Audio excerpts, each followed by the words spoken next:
Hello, how are you? Hi, How good. are How you, are Miss you? Latrese? How are you? Thank you so much for taking my call. How are you doing? I'm good. Skype is acting up. Okay, there it is. All right. Okay. So we're just gonna talk. We don't have to do the if you want to see me, that's fine. So it's an No, audio. I I didn't know if let me see. you You like see I if have you one. needed. Let me take off my hat. I'm literally in my car. Um Everyone, we're live right now and I have Miss Latrese Williams with me on the phone. She's been kind Hi. enough to join me all the way from Roma, Italy. She's a Chicago native, and she's the founder of Sisters Who Travel and Date.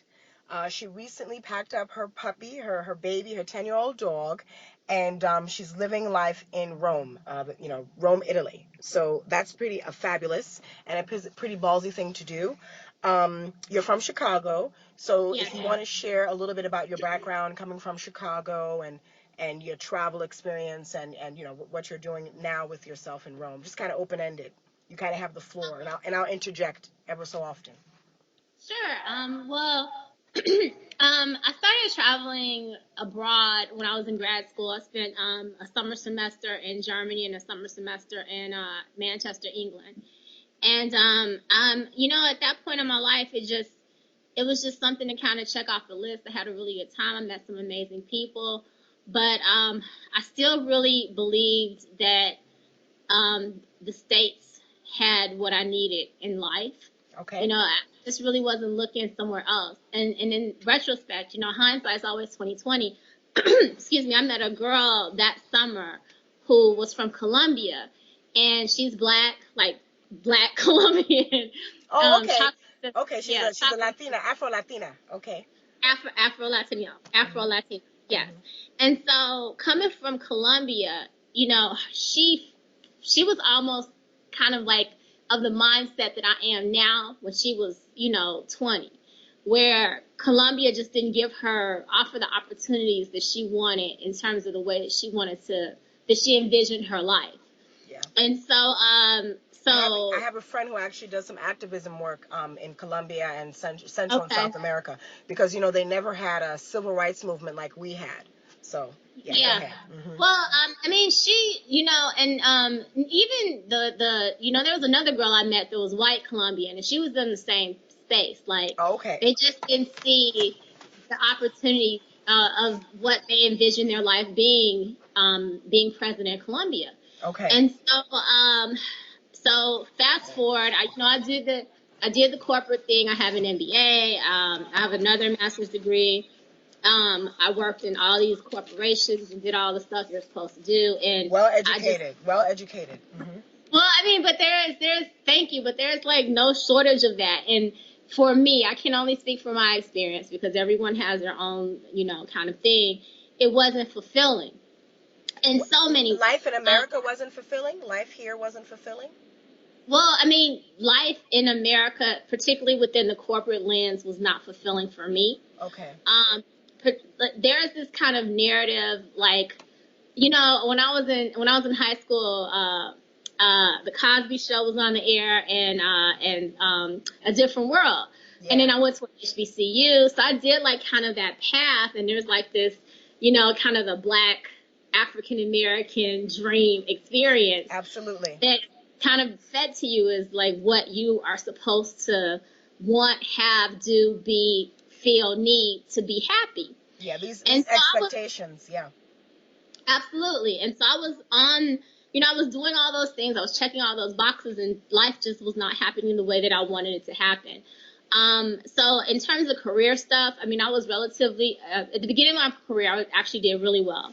And probably towards the middle, from the middle to the end, I just wasn't that good. Like I just didn't care, and I wasn't fulfilled in it. And so I started a business in the States around the same time the economy crashed.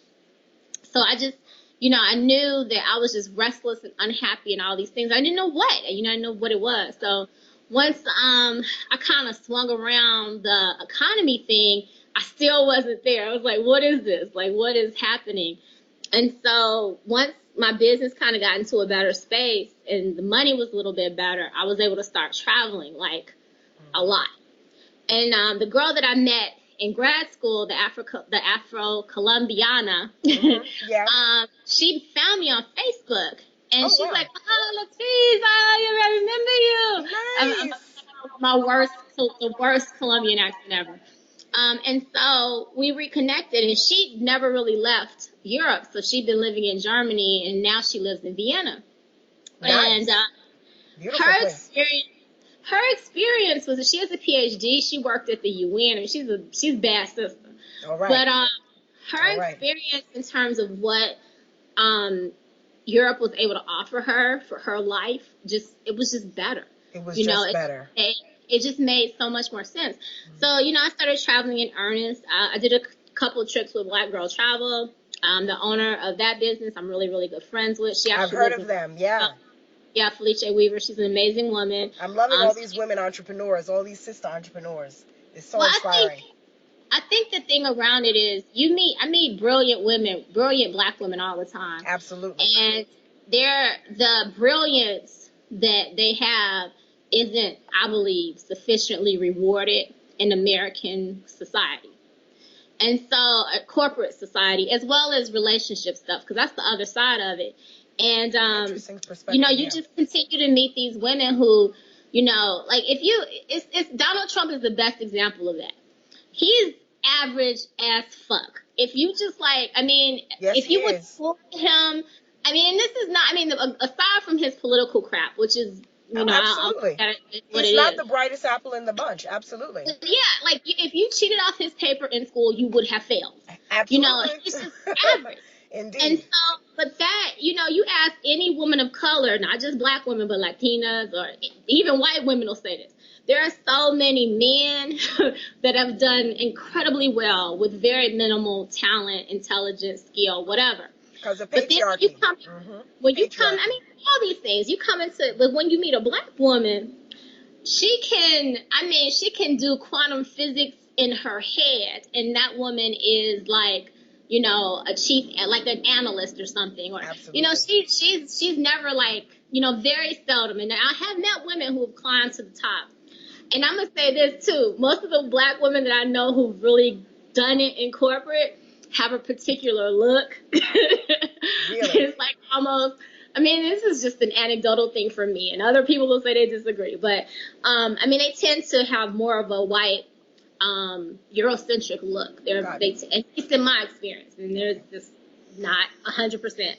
But that's a completely different show for you. Conforming to the dominant culture, yeah. Yeah, absolutely. Mm-hmm. And so I think a lot of you see Black women do, because it was never like this. I was dying to be an entrepreneur. It was like I was dying to be happy and I needed to eat. Let me figure out how I can do both of these things. Mm-hmm. So I have a real estate business. I have been doing that probably since about 2006, off and on. Mm-hmm. When the market crashed, I really couldn't do a whole lot with it. As the market has gotten better, I've been able to take advantage of different opportunities. It's given me the space to be here at this moment. But also, I went through, in 2015, I went through this horrible breakup in Chicago in the States. I had a miscarriage. It was just man. Yeah, but that's life, right? Life happens. Mm-hmm. And so, I was just in a really bad kind of mental space. And even within that relationship, I was when we were really, really happy, I'm like, oh, this is great. Now where you want to move? Let's look at Switzerland. And he's just like, well, what's wrong with Chicago? And I just really wanted to be someplace else. And so after that situation ended, I was just like, fuck it. I'm just going to travel. So, that was it for you. Yeah. Yeah. I just started traveling all these places. I can relate to that. Right. That sounds like my story. A divorce, losing my home prompted me to pursue this, to pursue the move, to pursue my own business. That I miscarried as well. That all kind of, this series of events. Yeah. It's funny how things happen.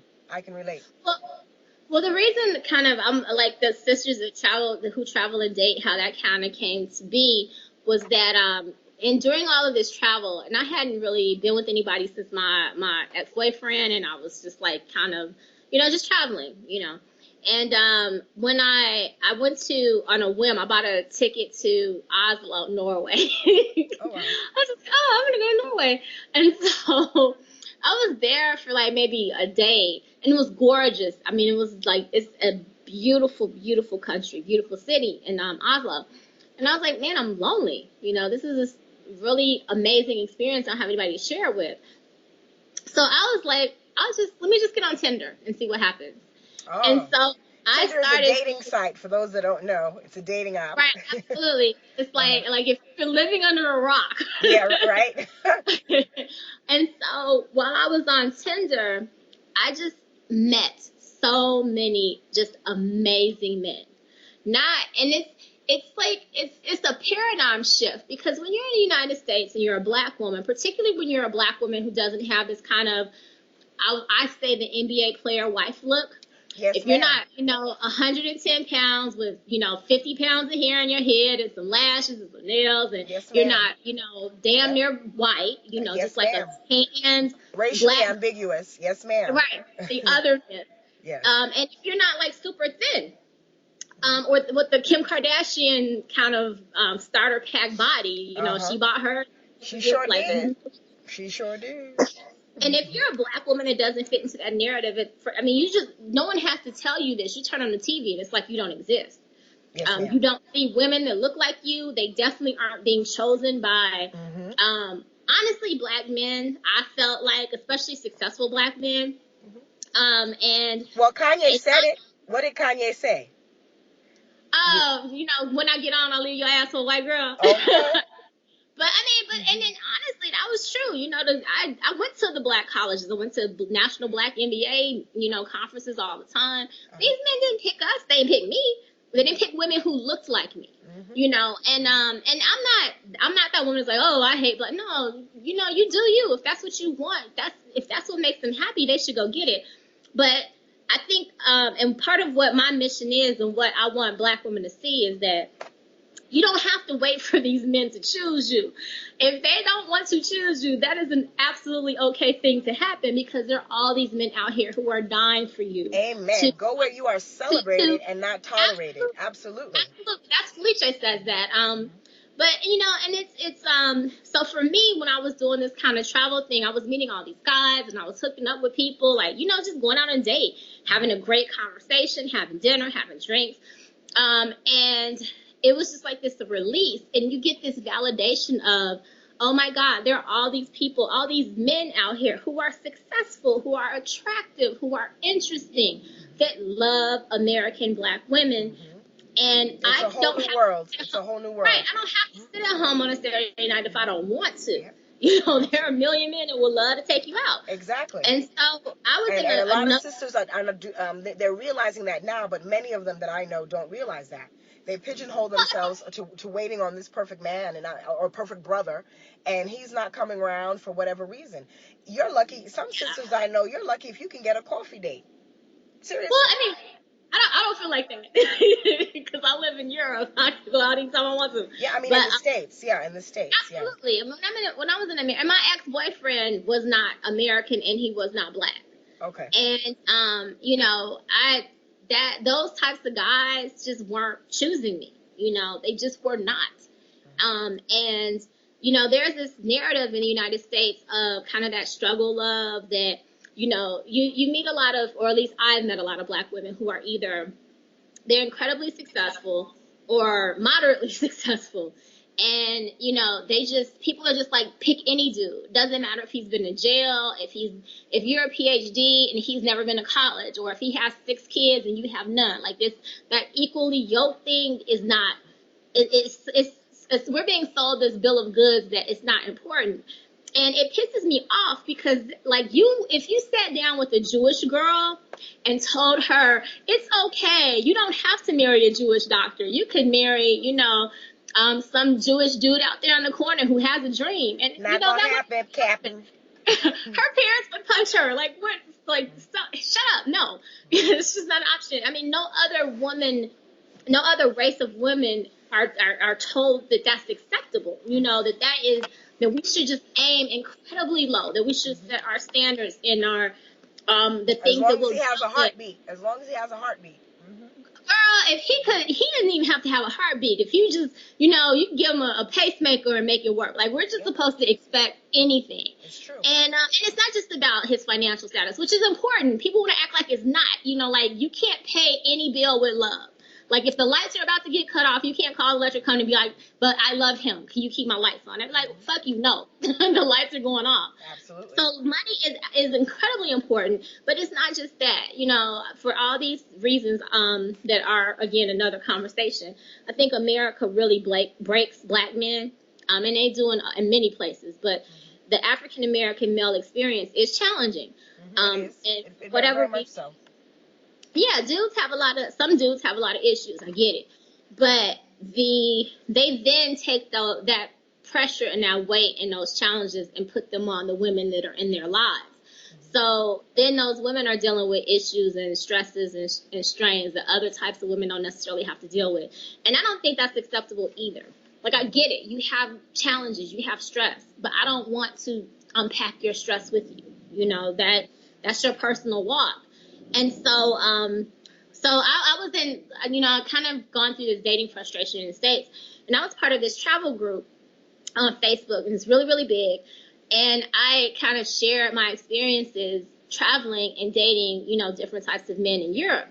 But because this is an almost probably 80% black group, and there are all these men in the group, and they're just like shutting me down. I could imagine. Why you gotta go all over there and what's up with them and and which is, they are entitled to their opinions. But again, it's so funny. My grandmother would say it's like a dog over the hay. Because on a farm, the dogs can't eat the hay, but they don't want the cows to get it or the horses to get it. So it's like, I don't want you, but I don't want anybody else to have you either. Yes. So I created this Facebook group really as a safe space for women to talk about their dating experiences and their traveling experiences and where those two things intersect in a space that was safe and non-judgmental and free. And so, some of the women have, they're living like me in another country, actually a few. But then there are other women who've never been out of the country or hardly ever been out of the city they were born in. Yeah. But that doesn't mean that they don't want to change that situation. Absolutely. And for me, it's not just about... It's a safe space. It's a very safe space. Yeah, and it's not just about, passport stamps, which, that's cool, passport stamp here and there. But it's about opening, like creating that passport of the mind that, there's, again, this very limiting narrative of very myopic definition of a black woman in America. And we're so much more than that. We can live wherever we want. Absolutely. We can love whoever we want. And these men love us back, at least, again, I have to speak specifically for me. In the United States, the American culture is so just racially charged in every space, from education to, the news, to the TV shows, to hip hop, to just like all of these things.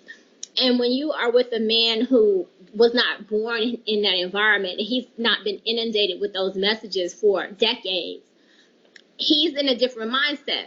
And there's definitely, I'm not ignorant, I'm not stupid. There's racism everywhere. Yes. There are men in other countries that look at you and see you as a fetish. But I saw that more with men that were white in the United States than I do with men abroad. And men here. The racial dynamics internationally in Europe is so much different than the United States. That's very true. Yeah. I feel like here, it's definitely more of a fetishization in the United States, I feel, as opposed to Europe. Because I think here, people in general are more classist than racist. If they feel like you're a poor person from Eastern Europe and you're white, they're like, you're poor Eastern European white. Not like, they look down on that. As opposed to, like, in the States, the difference is, and this is what I explain to people here because they don't get it. Like, they're like, but Obama. And you look at how many times former President Obama was disrespected blatantly. It was that one senator who's like wagging her finger in his face. The amount of times he would, push forward legislation, they just shut it down. That, for no other reason clearly than because he's black. because Absolutely. every other president did it and you didn't care, but this guy does it and all of a sudden it's an issue. Yeah. His Supreme Court justice not being confirmed. I mean, if he had been if he His had been wife being made disrespected and made fun of. Yes. right. So in the United States, right, it's still, I believe, a situation where in so many people's minds, the best black man is still perceived as having less worth than the worst white man. I agree. And in Europe, and people are more like, well, but no, he's educated, he has all this money, he's this, he's that. But but yes, it absolutely still exists. You look at some of these soccer matches or football matches here, and people saying different things. Spain is known for that. Italy too. Yeah. Yeah. A lot of bigotry with the soccer players. Yeah. Yeah. So my point is, it's still here. I think the other difference is too, people don't bite their tongues. Like the whole. And I'm almost to the point where, I see how some people say political correctness is a bad thing, because in the United States, people think all kinds of things, but they never say it to you. And you go online and you look at the comment section on anything remotely race related, and people are just, oh, black people this, black people that, and I hate you, and like it's just like the worst commentary. So these people think these things and they just don't say them to you. I mean, Absolutely. I've very seldom had that, I've had people call me nigger, but I've had tons of experiences where, it was just this negative kind of you're black thing. But people believe this. And Trump would not have been elected if millions of people didn't hold these theories near and dear. But in Europe, I think people, if they feel whatever, they're going to tell you. Even if you just say, how is your day? And then at home in the States, if you say, how's your day, somebody's going to say, oh, I'm fine. I mean, they could have just gotten divorced that day. They're going to say they're okay. Absolutely. Here, if you ask somebody how their day is going, they're going to tell you. Really? So they're blunt. They're more blunt and straightforward in that. Well, they're more honest, I believe, and authentic. And so with the racism that's here, if someone hates you because you're black, you're not going to wonder. They're going to let you know. So I'd rather deal with that kind of more in your face thing than just the lie. Yeah.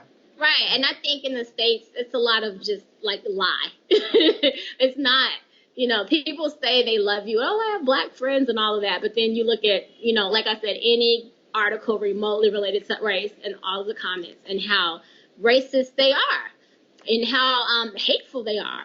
And so for me, it just made a lot of sense. But again, going back to the group, I just really wanted to create this space where these women could talk about these things and feel comfortable with it.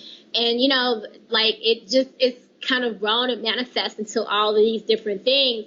And there are women that are lesbians that are part of the group. All walks of life. Yeah, all flavors. Right. And they're like, but then they're asking questions like, hey, there's this girl that I'm really interested in. What would you do? Like, tell me how to get it. Like, what would you want to hear? I've seen that. Kind of like, and it's a space for everyone, and that's very important. Everyone should feel safe. Yeah. And I don't want folks judging the people because, I agree. As a black woman, I'm so tired of people telling us we can't do this, we can't do that, we need to do this. Tyrese shut his ass up. If Tyrese doesn't appreciate or understand or want to be with a black woman and who wears extensions or does whatever she does, then honey, don't. Why are you so worried? Why are you so worried? Police yourself. Don't police me. We're constantly policed. This is true. Just don't be with that woman. It's very simple. If you chose, why did you choose Rome or Italy in general? What made you want to settle there for now? What made you move there? Well, a couple things. First of all, I wanted something, I'm a city girl. I've been in big cities my entire life, and I really wanted another city. Okay. Chicago, and I came from Chicago, which was super cold. Okay. And Berlin had been on my list, and I had a connection in Berlin last year, like last January. It was colder in Berlin than it was in Chicago. I was no. I needed to go someplace warmer than Chicago. So that really made I knew I wanted Europe and warmer than Chicago. So that cut a lot of stuff out.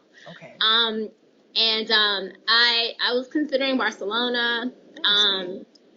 Barcelona is awesome. But I had friends here, and when I would come, I just ended up continuing to come back to Rome. And then I started making friends here and meeting people and learning my way around. So it just, it just kind of, things just, things not just clicked, but it kind of, the universe shifted in a way to make this place make the most sense for now. So, I don't know. So you're an entrepreneur. You have your real estate business, sisters who travel and date. Now you're organizing trips now for us to go to places. Croatia. Dang, I did not know about Croatia. I feel like such a village person who just got off the boat. You know what really got me I knew about Croatia, but I didn't know about Croatia. Yeah, I know what you mean. And what really got me on Croatia was there was a girl who was in the group, and she had gone to Croatia, and she had met this guy, and he was just like, had this amazing experience with him. And so, he was like, cooking her dinner and just doing all this stuff. And then, in the backdrops of her pictures, it's just this beautiful country. And I'm like, and I considered doing something in Rome, but Felice, who does Black Girls Travel, she's based here. And so it didn't make sense to kind of, do what she was already doing in the same city. Let me ask you about Black Girl Travel.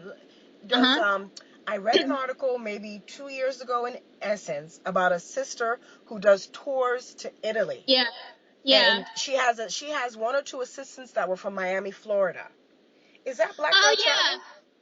Yeah. Because it was a very eye-opening article, and she lists a lot of the things that we're vibing on here as to why she started that. Okay, so Rome is her home base. Okay, gotcha. Yeah, and we're really good friends. She's a spectacular woman.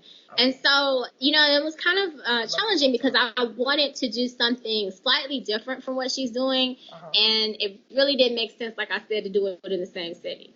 Because her, she'd have to talk to you about her business model. But, for her, it was really opening the world, I believe, for other Black women to it was a great article. just travel. Yeah. Right. And I quote it often when I'm online debating. I quote that article often. She's really a brilliant woman. Like she's sharp. What I wanted to do with this, it was because I already had this group, and the girls were asking for a trip. They wanted to do something like a meetup. And I wanted to focus more specifically on how to date, how to meet men, how to go on Tinder, how to choose people to go out with on Tinder. What places you have speed dating? I saw that. I've never experienced that. I thought that was a good thing. Cool. Well, I'm working with a promoter that is in Croatia, and they do speed dating there. And so we're gonna do an event. This will be in Zagreb in Croatia, and they'll have the men there, and the girls will just cycle through. We're realistic. They live in Croatia. A lot of these women live in like Texas. It might just be you met a really great guy and had a nice time for, it's an experience. Yeah. Right. Yeah. And it's dating, I think, is just like everything else, is a skill. And so when you're preparing for a job, when you're trying to get a job, you practice job interviews, right? You do mock interviews. Yes, ma'am. You research. And here's the other thing. You would move for a job. Yes, you would. Many women would move for a job, but they won't move for a date. And so I have to encourage women who, if that's what you want, if you see yourself being partnered up, or at least having the option to be partnered up, and you haven't been on a date in, a year, 2 years, 7 months, and you're like 24 and hot, you might need to change your geography, expand your circle of influence. Yeah. Well, yeah, and particularly with the internet, there's no reason to not be able to connect with these men, because they exist. And if you would move to Idaho, and I've met people who've moved to like the middle of nowhere for some job opportunity. If you envision yourself being in a relationship, why would you not move for that? And so gotta take a chance. Take a chance on love. Yeah. Yeah, and so this is what one of the things that I'm trying to do with this. So with the speed dating, it's just kind of like practicing your dating skills, meeting different people. How do you talk to them? Maybe somebody will meet somebody they like, and they might talk over the internet. She might come back and visit. He might come back and visit, or you might not meet anybody, but you spent some time kind of practicing those skills. And that's important. It is important. The other part of it too is, I think, because, at least I'm going to speak personally. I'm a thick, dark-skinned black woman. Same here. With very black features. Like, Same here. I'm not that black girl that, like, sometimes it's like the chocolate Barbie doll, where it's like the dark-skinned girl, they just dipped her in chocolate. It says Africa on my forehead. It says West Africa. There's nothing about, like, I would probably look more at home in, like, Ghana. Yeah. I even got gap teeth. See, that's what I'm saying. And so when having a look like mine and being around men who are embracing that, not like, when are you going to straighten? And I've had African American men tell me, why isn't your hair straight? When are you going to straighten your hair? What's up with, like, why don't you have more weave? Why don't you wear nails? You should get your nails done. Like, I've had so many men tell me stuff like that. I mean, I've had a lot of, like, so many brothers try to fix me. Like I was the problem that needed to be solved. And, particularly around things that made me clearly black.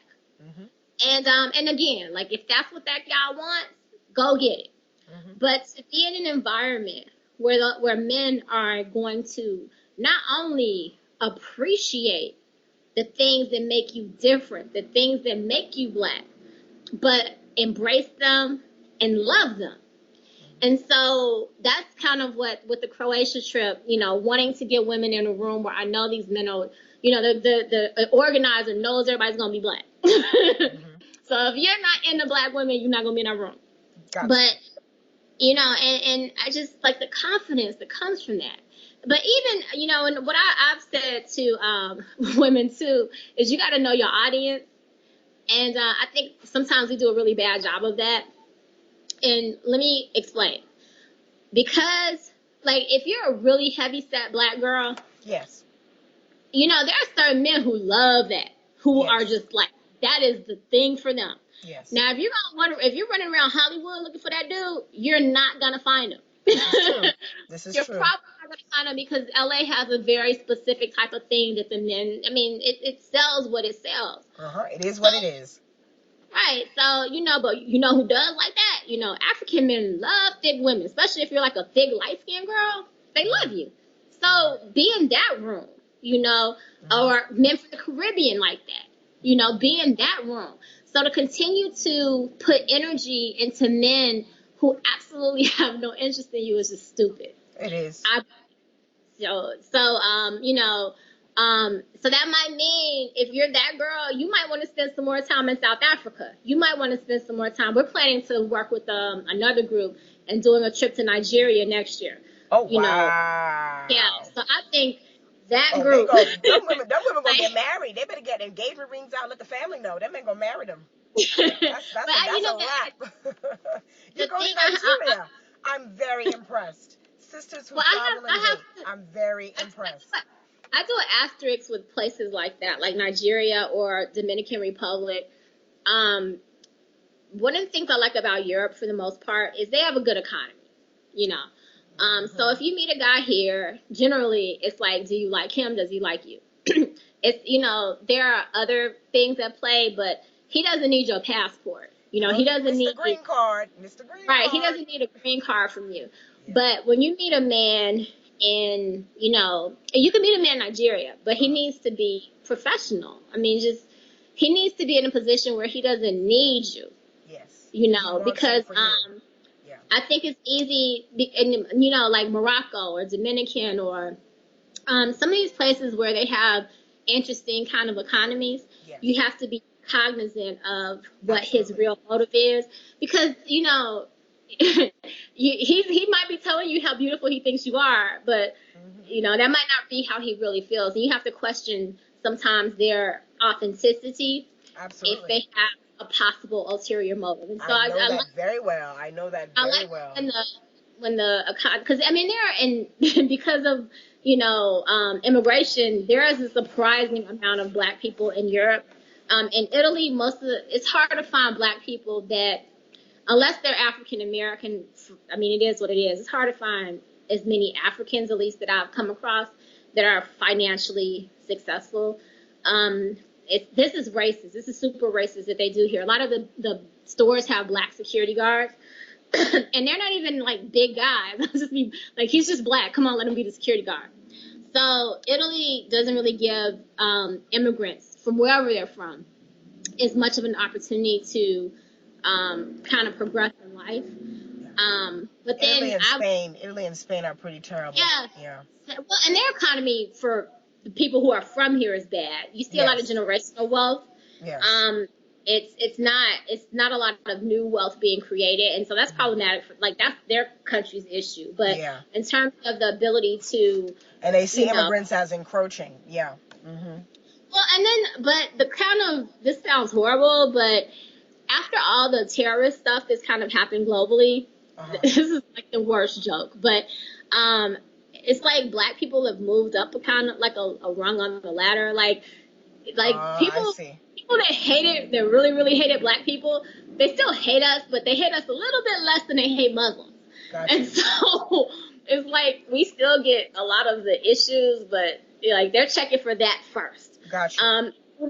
Like I've read so much about Indians that have had problems because they think they're Muslim. They're like, I'm Hindu. Yeah, and that dynamic is also happening in the States. Right.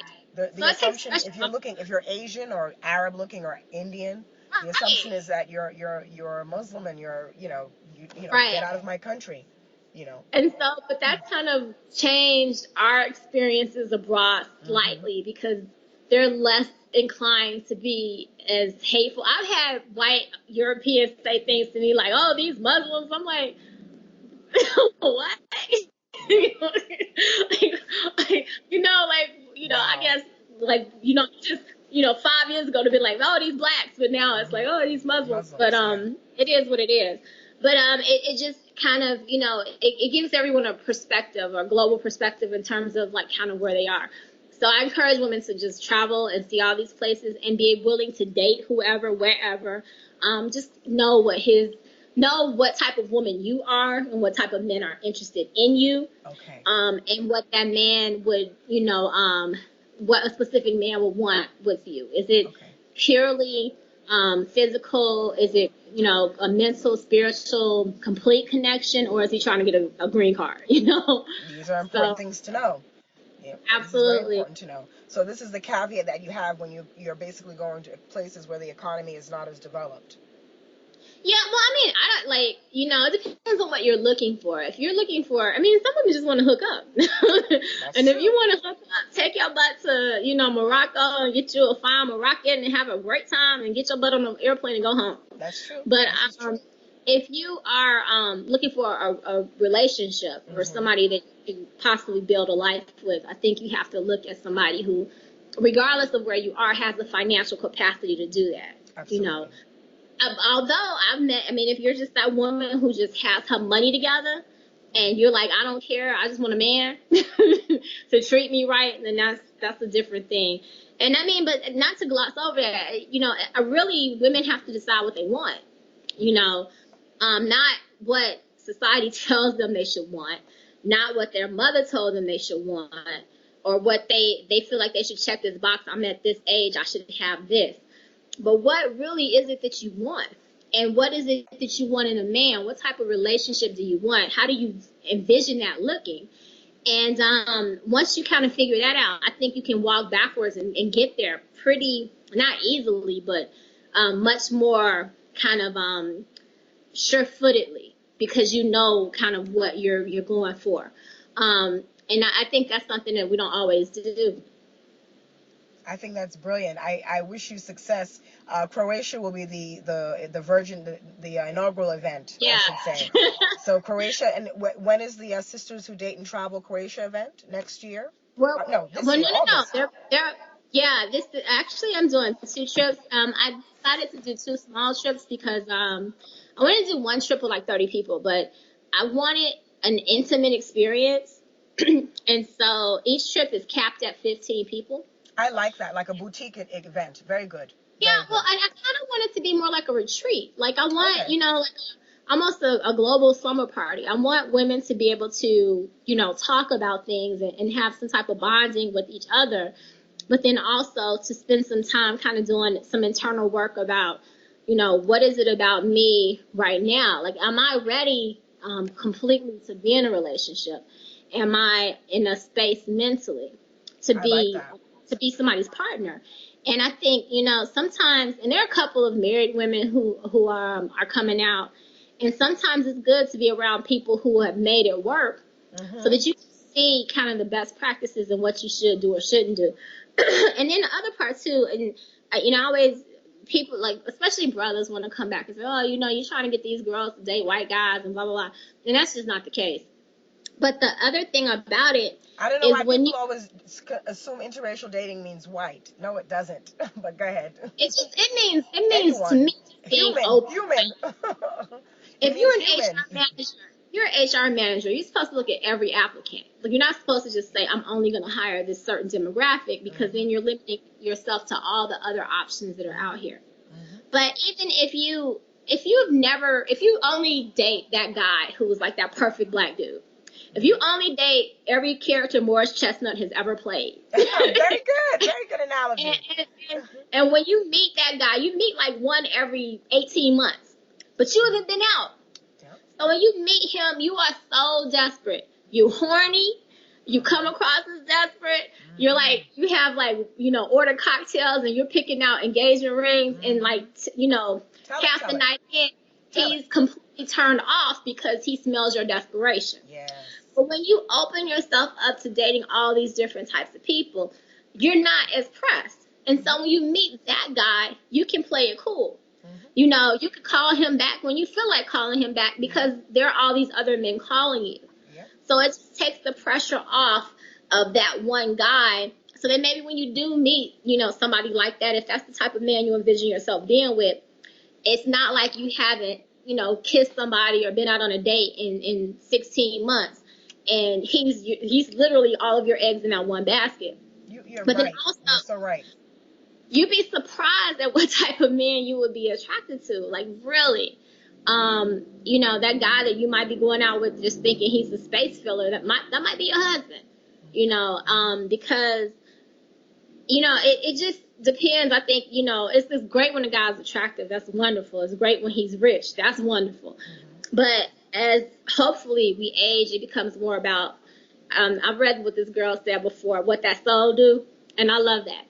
Because what does that soul do? Does he feed your soul, and do you feed his? And, those are kind of the more important things. But that guy might be in the, standing next to you at the grocery store when you go grocery shopping tomorrow. Or he might be, in Beijing teaching English for the next year, and you run into him on a trip. Yes, ma'am. Yes, ma'am. That guy, that might be the guy. And you have to be open. You have to be, flexible and open yourselves up, because, like you said, waiting for Morris Chestnut every 18 months. Yeah, so in many instances, those gentlemen are few and far in between. And I see all the time women complaining, where are the good men? Where are the good men? And I'm like, well, are you online? Who are you dating? Right. Well, brothers, the brothers I'm running into, in my area, these women just stay literally in their area, okay? Like their square corner. And I'm like, well, do you travel? Do you meet people who travel? Are you talking to people online? You're looking for the same individual in your same area. You've gone to school with him. You've worked with him. Right. There's like 6 degrees of separation. Right. And you're doing it's insane. Definition of insanity. So you got to do something new, Well, and people's thing is, well, no, I want a black man. I want a black man. I want a black man. I want Morris. I'm like, well, good luck to you. It's one Morris Chestnut. He's been married for like 20 years, and that's kind of what I was saying. He sure has. My niece just got married last year. She's 26. Nice. She met her, and her and her husband, they're both black. She's the AKA, he's the alpha. They're like the African American dream. Mm-hmm. They met when they were 14. Oh, my word. So they grew up together. They've been together ever since. Mm-hmm. So if you want to meet him, you would have had to meet him at 13. There you go. For real. So that's what I'm saying? I'm never that girl that's like, oh, ain't no good black men. But it really is just not enough. And so Not it's for like everyone, playing not enough to go chair. around. And if you're in a city like in Atlanta, like a Oh, Atlanta's like DC, that. Maryland, like a I don't Chicago, know why black Houston, I women mean, these move big to, cities, it's hard out here. It's hard. no, Atlanta's the worst. I went to Clark. Yeah. Atlanta's like horrific. I don't know why black women keep moving up. Me too. I don't understand it. It's a It's hard crazy. place to date. It's crazy. You got to come And with him. You have to come down there with your man, you know. I was when I was dating the guy, my college boyfriend. I remember being in the parking lot in a drive-through at Taco Bell, and the girl at the register's flirting. I'm like, I'm sitting right here. Yeah. But the women there are so ruthless. Yeah, they're aggressive. They're real aggressive because it's so few men available. I mean, look at the Atlanta series. These Real Housewives or Hip Hop Atlanta. I mean, that's a bad microcosm of what's going on. That's why everyone is with everyone. Well, I mean, those shows, I don't know if there's so much reality as theater, but the fact of the matter is Atlanta this is math. You throw all your opinions out the window. This is math. Mm-hmm. If there's 2 in one box and 1 in the other box, 2 is greater than 1. Mm-hmm. There are so many black women for 1 black dude. Yeah. I went to Clark. I had classes where, it's 30 kids in a class and it's like 3 guys. I had several classes like that. And, these are a room full of great women. And the dudes, the dudes are good guys. They're not like dogs or whatever, but it's only 2 of them. That sounds like when my niece graduated last year from Howard. Mm-hmm. And the brothers, and I was, I wanted to hug all of them. They were so beautiful. And the brothers were far and few in between. And we know how, like you said, how America treats brothers. But the brothers were far and few in between. She hardly graduated with any brothers. It was just women. It was mostly just women. Yeah, and there's, that's all that is but that's an entirely different show. Mm-hmm. But I always say it's like playing musical chairs. And when you play musical chairs, somebody doesn't get a seat. Mm-hmm. That doesn't mean that they're any less or more deserving to sit down than anybody else. It just was not enough. Yeah. And that, I think, is what the dating experience in America is for many, many black women, particularly when you don't have like that, a certain kind of look. Yes. If you don't have, if you're not the right body type. Mm-hmm. Complexion. Right. I mean, being a white woman and being single, they have their challenges, but I'm always like, you're just not trying. Mm-hmm. Not to kind of say that they don't have challenges. Love is hard to find whoever you are. Absolutely. But it's so many white dudes. Go to any baseball game anywhere in America. It's just like a million white dudes. And they get in really nice cars and drive. So they're financially viable, whatever attraction. It's just, the dudes are everywhere. And true. So with us, it's just not the same thing. And there's so many black women, and they're just like, I don't date white guys. I don't date short guys. They have all these things of men that they just completely I'm not interested in that. And nobody's talking about settling. Settling is a completely different sentence. Yes. Settling is you hold a mirror under his nose and it fogs up. Okay, you. No. Being open, I think, is saying this man is financially viable. And that is important. I'm not going to let people sell that whole, struggle love and why, hold me down and ride or die. That is bullshit. All of the things that, the place you live in, the car you drive in, the gas you put into the car you drive in, take money. And if a man cannot financially sustain you, he's not an option. And I've been down the road. I've dated broke dudes. Never again. That is just, it's stupid. Particularly when you have women who are college educated, accomplished, blah, blah, blah, and the guy is just not on their level. And then you can't.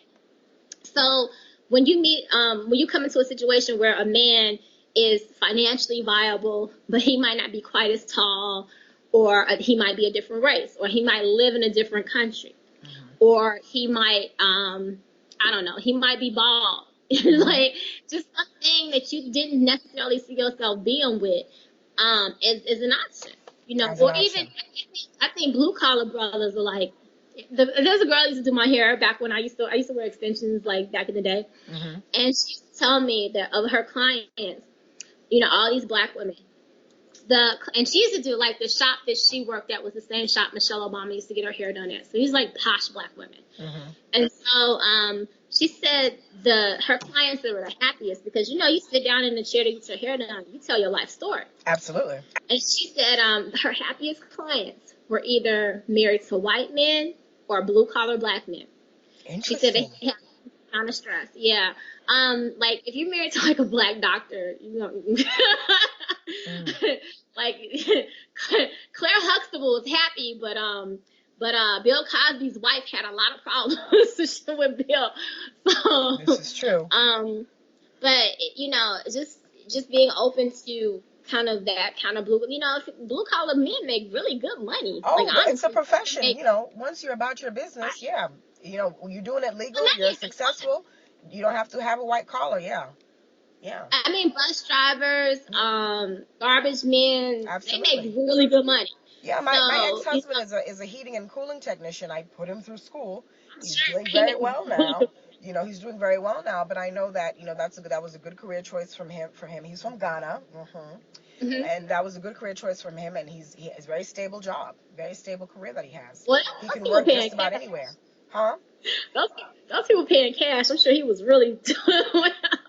But that's the point. I think whatever kind of limiter that we tend to have in terms of what's an acceptable mate isn't always really, it's not applicable. You're changing the narrative. You're changing the narrative right. with Sisters Who Travel and Date. Very good. And so, and then I'm going to add one of my girlfriends that I'm working on to your page, because she's waiting for Morris. And I'm like, Morris is not available. Get Julio, get Muhammad, get somebody else. 20 years. That's the thing. That guy is another story. I have a really good male friend who went to Michigan, like University of Michigan. Him and all his boys were like engineers from University of Michigan. Great black men. These are all the brothers. If you brought them home, your mama would do a holy dance. And so he had this one boy, really, really handsome.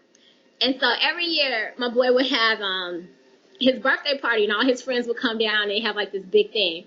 So one year his boy is at his party and he's married with 4 kids. He's like really great guy, attractive, funny, the whole thing. So then the next year at this same, event, dude has gotten divorced. Wow. He's in another relationship and they live together within the space of a year. He got divorced and remarried, or lived with a new woman? No. He had a living girlfriend. Like in that year, he had gone from getting separated, divorced, and having a new girlfriend that they were living together. And the point, and he's a great guy. The point is that window was tiny. Mm-hmm. His window of availability was open for about 3 months. Look at that. And it got filled up. Mm-hmm. Right, and so that's what I mean. Like these guys are out here. They're just like trying to catch lightning in a jar. Yeah. And that's okay. Like if you want to do that, but why would I continue? Like to me, at this point in my life, it just sounds crazy. Like why would I do that? Because now I know that I can go out with a man anytime I want. And it can be, and these are good men. These are quality men with, educated, whatever. You want to be 6 feet tall, you want to be 5 feet tall.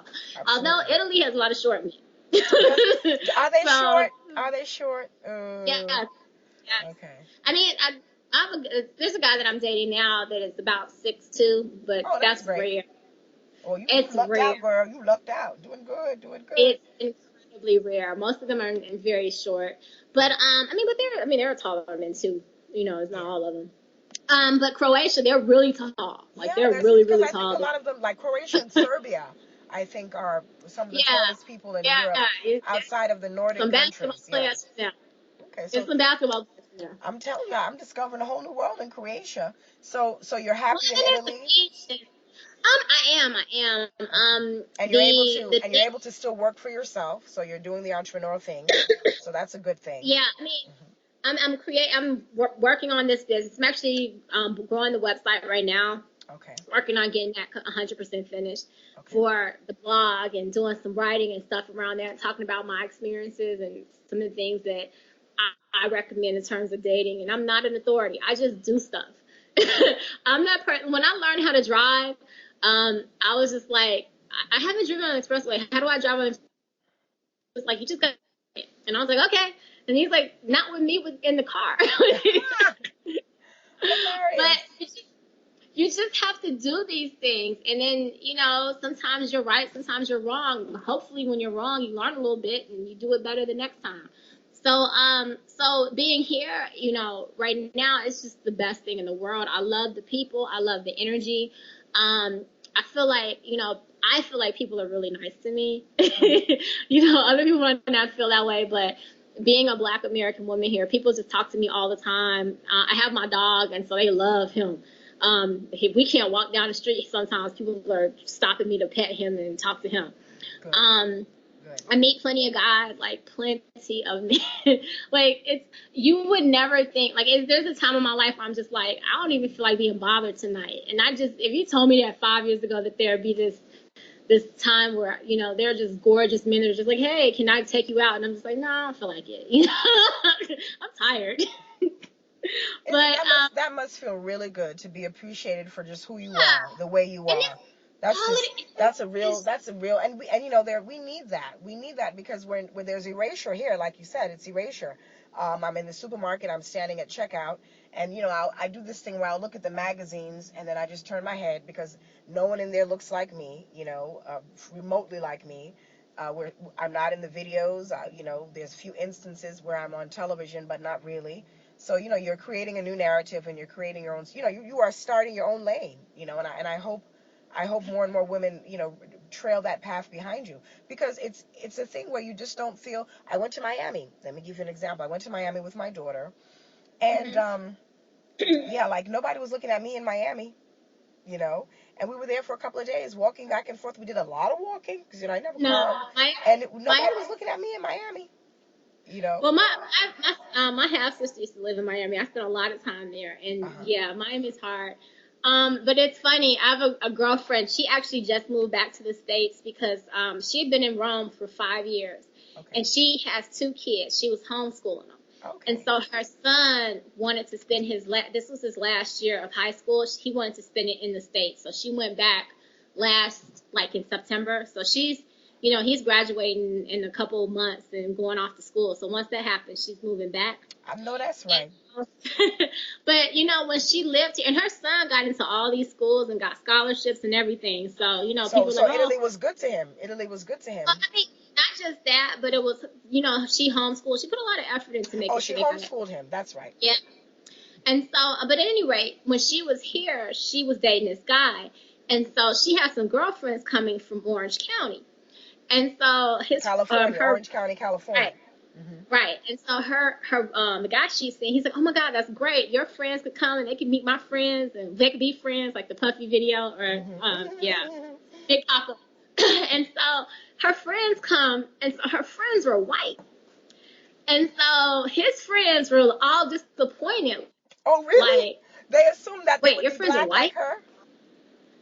Are you right. kidding me? And they're hilarious. like, we thought your friends would be like, she was like my sister.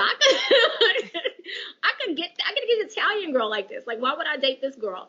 Wow. And so to be in that place where you are preferred, not just like, oh, that's cool, that's great, that's interesting, but you're preferred by some men is just amazing. It's an amazing feeling. So you don't feel like this kind of, oh, nobody wants me, nobody, whatever. And honestly, for me, what it is it's just, my life is 3-dimensional. When I'm in America, I don't feel like every facet of my life is fulfilled. Because and I know, it's almost a cliche, this hardworking black woman who is like working all these hours, and she's either killing herself as a cashier, working double shifts, so she's like a partner at a law firm and she's working 100-hour week. Yeah. Either way, she's working her ass off. Yep. She might have some kids. Yes. She might have, some help from her ex-boyfriend or ex-husband, no help from him. Mm-hmm. He might be the greatest father ever or whatever. Mm-hmm. But it's only about work and her children. Hello. And nothing else. This is very and then true. there is no dating. Yeah, there's sounds no like my life. It's either my daughter or I'm working. Yep, with my 3 jobs. Absolutely. There's no kind of like. No, there's no reprieve. But that's not. It shouldn't be a reprieve. That's part of life. Like part of your life is is love and relationships. And if you're not in a serious committed relationship, then it's the path to finding that. That's a big chunk of life. Thank you. And to have it, I think for a lot of Black women in America, it's just not there. And so for me here, it's just like, I can just, like, all right, I'm working, I'm doing these things, I'm walking my dog. Okay, I have a date. Like, it's like every piece of my life is filled. I love it. And so I'm the happiest here. Like, I have to go back to the States for, like, some stuff for my project. I don't want to I know you don't want to. I know you don't want to. And it's like, I want to see my mom, But other than that, I'm good. Yeah, I know that's right. I'm following behind you in June, my sister. I'm behind you in June. Well, and that's wonderful. And it really, I think it's the way that white women get to live their lives in America. That's all it is. It's just, you feel like them. And so I have a friend here that's a white gay male, and I posted about this. And so him and his husband aren't really that crazy about Rome. And I'm like, what are you, crazy? How do you not like Rome? How do you not love it? And he's like, yeah. And so what he finally told me was that he's a good looking guy. But he told me that, when he's in the States, he's he's really good looking. Like, he stands out. There are so many attractive men here. Like, he was like, I have to dress up and work out just to be average. Wow. And then too, like, he just looks like he is dark hair. He's Jewish, but he looks Italian. And so he's lost his privilege, and he's salty. No one thinks you ain't special. You ain't special. and so it's like, for him, he'd rather be in America, because it's clearly a different experience when you're white in America. Yes, but here, there is no privilege for him. Gotcha. That's very profound. And so here, for me, I have a great life. And then you asked me why Rome too. The cost of living, I think it's a lot better than, like, New York is insane. Of course. Chicago's up there too. Yeah, Chicago's really expensive. I think Rome is a lot less expensive than Chicago, even though this is pricey. This is pricey for Italy. Rome is expensive for Italy.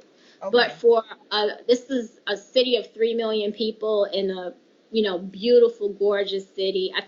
Country city. I think it's it's worth it. You can in a city like Chicago, because that's what I'm most familiar with, because I spent most of my life there. If you spend a lot of money on rent, that's to live in a safe neighborhood. Here, it's to be like close to downtown and posh. It's not about safety. It is, there are neighborhoods here that are a little rougher, but you can still, live in a neighborhood that's not super rough and not spend a whole lot of money. Yeah. So that's kind of, I think, the difference. You can live better for less. I mean, this is one of the reasons why I'm moving to Mexico. Yeah, a lot. Like, I don't have to, I don't have to, like, struggle to keep our heads above water, keep up with the Joneses, keep my home. Oh, right. Huh? You're moving to Mexico, you said? I'm moving to Mexico, and a big part of that is cost and educating my daughter, because Mexican schools in Veracruz State offer bilingual education. So that's offered through the school system there. And then I never wanted my daughter to go to college in the United States because of cost. I didn't want her to incur debt, student loan debt. So I figure if she's 8, she'll be 9 this year. I figure if we get a jump start on her living abroad, it'll be something very, second nature to her. And I would love for her to go to school either in Europe or Latin America. It's not, I don't want my daughter to have debt. I don't. Well, I could definitely connect you with my friend who homeschooled in Italy. I mean, her kids are fine. Every homeschooler, they're so brilliant. They're so brilliant. Yeah. Well, I'm open to that. Well, I think you have an opportunity to kind of focus on what your kid needs, because, some things they get and some things they don't get. So the things that they get, you gloss over, and the things that they need more time on, you can actually spend time on that. So, I mean, I'll connect you when we drop off. I appreciate that. you Yeah. know, But because that's I know good for our you. relationship, our dynamic will change because we'll have more time for each other. I won't be as Yeah. harried running from one job to another. I literally have a job where I work part-time at a gym so that she can participate in extracurricular activity. I work for the YMCA just so she can dance and swim, because it could be costed. So I do all these things for her to have all these opportunities, but that's because of cost of living is so much higher, and I'd be able to pursue other things when I'm not worried about, mortgage and rent and car note and, just a total life change. So these are Yeah, these I are the mean, things I don't drive why I here. want to move. Say that again. I don't drive here either, and I don't drive here either. I But can't wait to not drive. cars are a lot less expensive here, even if you wanted to drive. Same in So Mexico. I Yep. mean, it just depends, and once you kind of step outside Chicago or America, I say is the best marketed country in the world because we have all the movies. Like wherever you are in the world, you're seeing a movie from America. Like they show the movies here on TV from like Very wherever. true. And Indeed. so people globally have this idea of what the country is. But I mean, you watch TV, you watch movies, I watch TV, I watch movies, and that is not the life that I lived. No. That's not the life that Fantasies. I saw. Mhm. And I've talked to people who are from other countries and they get to the United States and they're like Chicago, they're like, well, why is there so much poverty? I didn't know there was so much poverty here. Yeah, because that's not in the movies. Exactly. The movie Exactly. is this kind of like really awesome. Like you look at a show like Seinfeld or a show like Friends, you wouldn't think New York had anything bad, but people Yeah. get shot in New York just like they do in Exactly. Boston, New York. Yep. I mean, in These Chicago. false And so, narratives. Yes. yeah, and so it makes it seem like it's this different type of thing, and it's just not. And so people globally have this idea of what they believe the United States is. And I don't believe it is actually this reality. And so once you step outside of that and see how other people live, one of the main reasons I decided to move abroad, and what I was saying when I started off talking about my friend, her name is Diamara, the girl that lives in Vienna that I met in grad school. And she knew already that Columbia didn't offer her what she needed. It took me 20 years to realize that the United States didn't offer me what I needed. Yep. And part of that is because when you are born and raised in the United States and you see those movies and you see those TV shows, and your life isn't manifesting in that way, it makes it, the TV and the movies makes it seem like it's something you're doing or not doing. And I don't believe that to be the case. I think that our system is deeply flawed in many, many, many ways. I agree. I think that the current administration is just really putting bold. Out of touch. Well, Don't what I'm care. saying is, well, I don't think they ever care, but I think they're just putting like, bold underline under the fact. I think they're just like less hiding it than many, many other politicians and administrations have done. I would agree. And also because of social media, we're so much more aware, I think, of what's happening within their administration. But that people within the United States really is the only country. If something crazy happens in Rome or something crazy happens in Italy, Italians do not blame Italians. Italians blame politicians. They're like, what is with these politicians? What is with the system? In the United States, if somebody does not have the things that they want or the things that they need or the love that they want, then they blame themselves. Black women don't have a man. They're like, well, go get your hair done once a week instead of twice a week. Are you seeing a makeup artist? Spend some more time in the gym. Did you get the eyelashes done? Like, what are you not doing or doing too much of? Do you talk too much?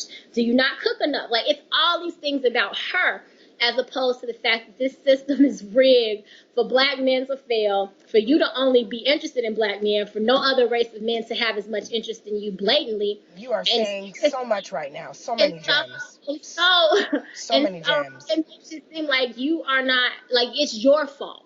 Yeah. Like what's wrong with you, black woman? The onus is always on a sister. The onus is always on a sister. But when you are in these other places, girl, they will never say that. They'll be like, especially Italians, they're like, look, I don't know what the politicians are doing or not doing, but they need to get it together. Wow. Love their thinking.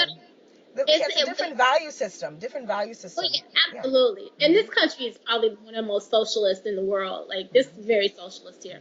So, I mean, that comes with its problems too. It's not utopic, but no one's going to sit up here. Very few people, I should say, are going to sit up here and blame, individuals for the collective not working correctly. America is all about the individual, self-reliance, tough it out, Right. pull up yourself by the bootstraps. Get the bootstraps, girl. Get your Yeah, bootstraps. that's it. That's the narrative that we're sold here. That's the narrative. You on your own. You on your own. And People. the thing There are with, people who don't think that healthcare is like a human right or a right from the government. There are people who say this, yeah, like not with just this healthcare, situation with the education, Obamacare and Trump care, and there are everything. politicians and ordinary citizens who says, well, the government doesn't have to pay for that. That's not the government's responsibility. So Well, and that is what government is for. But yeah. I mean, again, that's a different show. Yes, But, it is. Yes, it but is. the point is that Black women are blamed for things like if their dating life isn't manifesting the way that it needs to, or that they would like it to. It's what is she doing or not doing? Yes, it always I'm here comes to tell full you, circle. it's nothing to do with her. It's nothing to do with her. And I think that's why people got so pissed at Tyrese. I know that's why I'm mad at him. It's not nothing that she's doing or not doing. Just be honest, And I hate Stop liking him. I hate when Black men get into this whole and I used to post a lot of stuff on my main page about this kind of thing, and men would get really defensive. But it's like they would say, oh, I want a woman who's natural. I don't want a woman with fake this, and I don't want her to wear all this makeup, and I don't care what color she is, and blah. But then you look at who they pick. Absolutely. And so there was a dude on my page who would say stuff like that, and I knew his wife was Latina. And there's nothing wrong with his wife being Latina, but just be honest about the fact attracted to that. You didn't want just be a honest. woman who's Yeah. and then you usually get your preference is based on so many other things. When you say you have this preference because you've been fed something through the media and through society of a certain look. More than likely you may not, depending on how you are, who you are as a Black man. You may not want a woman who looks like your mother, and your mother may happen to be a dark-skinned woman like myself with extremely kinky hair. I remember, I'll never forget this, a cousin of mine, when I say a cousin, my first cousin's son, he posted about how women from other countries were better than Black women, and that he loved the fact that he was with this woman who was an other. He was with a woman of Indian descent, East Indian descent. And that hurt me so bad, a very close relative of mine. And I said, you posted it. It's bad enough you think this way, but you took the time to post this in public. What are you saying to your mother, your grandmother, your great-grandmother? Roxana, honey, that's where I think that's kind of the differing thing is you got to get to the point where it's like, okay. Yeah. I'm not trying. That hurt me. That was a couple of years ago. I've grown a bit of a thicker skin, but that hurt me that day. That really did. Well, no, I mean, I'm not trying to disavow your feelings. That they're definitely valid. What I'm saying is, though, the realization of that is, okay, that's your thing, and that's an okay thing. You go. Kanye West would be with Kim Kardashian. She could have his crazy ass, but what I don't want is for Black women to blame themselves for these men not choosing them. That's true. And then continue to chase that man who has no interest in her. Morris is not available. Morris isn't available, and then a lot of the guys that are still single aren't looking for you. Yeah. When you look at the woman that they marry, it's like Tyrese. Yeah. When you look at the woman that they married, they don't look like you. No, more than likely. I want to have. Well, I want to. You're right. You've dropped too many gems here, and I want to talk more. I think we're going to have to do a part 2.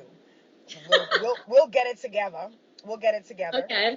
It's a little bit after 3. I got to get the little one from school, but I'll be online with you because I want to talk about Italy a little more. I want to talk about where you traveled to, and the future projects for sisters who travel and date.